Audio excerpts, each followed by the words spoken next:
యోహాను సువార్త 18వ అధ్యాయము 25వ వచనంలో, సీమోను పేతురు నిలువబడి చలి కాచుకొనుచుండగా వారు అతన్ని చూచి, నీవును ఆయన శిష్యులో ఒకడవా అని చెప్పగా అతడు, నేను కాను, నేను ఎరుగనెను. ఇక్కడ చలి ఉన్నదంటే అది చలికాలమా అంటే కాదు.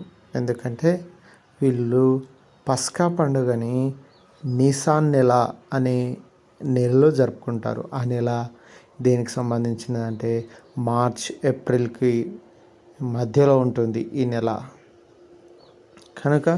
అయితే మరి చలి ఎందుకుంది అని అంటే, అది కొండల ప్రదేశం కనుక అక్కడ గాలి ఎక్కువ ఇస్తూ ఉంటుంది కనుక చలి కాసుకుంటున్నారు ఆ టైంలో.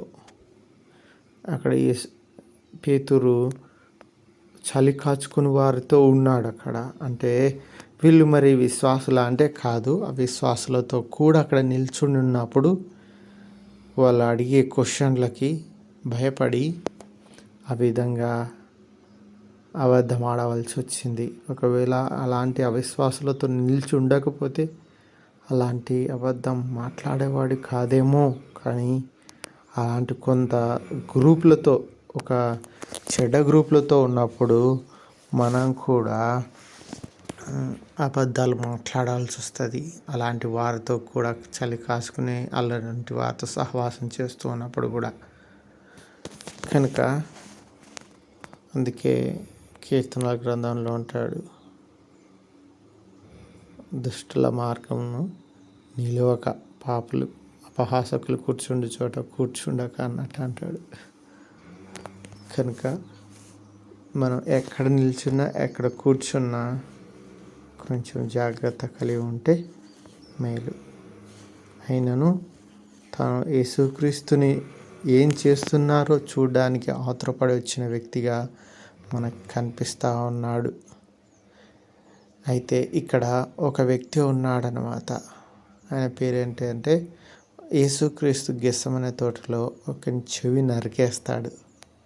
పేతురు ఎవని చెవి తెగ నరికాడో వాని బంధువుడు ప్రధాన యాజకుని దాసులో ఒకడు, నీవు తోటలో అతనితో కూడా ఉండగా నేను చూడలేదా అని చెప్పినందుకు పేతురు, నేను ఎరుగనని మరోసారి చెప్పాను. వెంటనే కోడి కూసేనన్నది.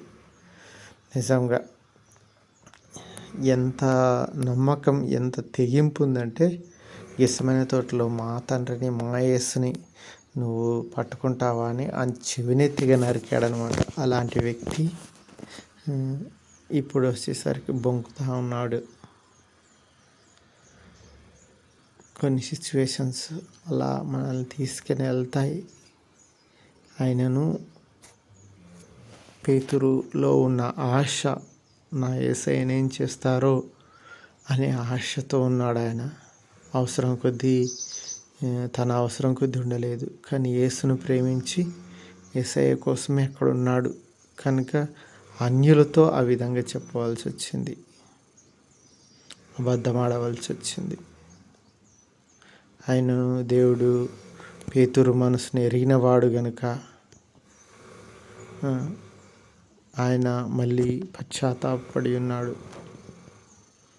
దేవుడు మనల్ని కూడా పశ్చాత్తాపడితే మళ్ళీ చేర్చుకునేవాడుగా ఉన్నాడు. ఎంతటి వారైనను కొన్నిసార్లు అబద్ధాలు మాట్లాడవలసి వస్తుంది పేతురులాగా.